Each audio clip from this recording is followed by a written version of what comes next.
আমারে ভুইলা যায়েন না, ভুল কইরাও যদি ভুইলা যান, আমি জানলে কষ্ট পামু। জীবনে কত অপ্রয়োজনীয় জিনিসই তো আমরা মনে রাইখা দিই।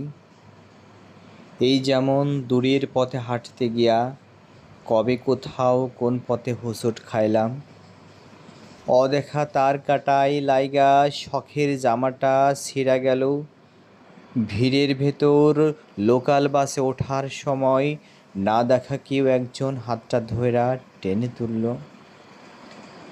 এমন অপ্রয়োজনীয় অনেক কিছুই থাকে যা মনে না রাখলেও চলতো, কিন্তু আমাদের মনে থাকে। আপনি আমারে ভুইলা যায়েন না প্লিজ, মনের এক কোণায় রাইখা দিয়েন। ফুল হয়ে যাওয়া ফোনের স্টোরেজের মতো যদি কখনো মনের মেমোরি পরিপূর্ণ হইয়া যায়, যদি স্টোরেজের প্রয়োজনে কোনো কিছু ডিলিট করা লাগে, আপনি অন্য কিছু ডিলিট কইরেন, তবু আমারে থাকতে দিয়েন মনে। যত্নে রাখেন কিংবা অযতনে। ধন্যবাদ।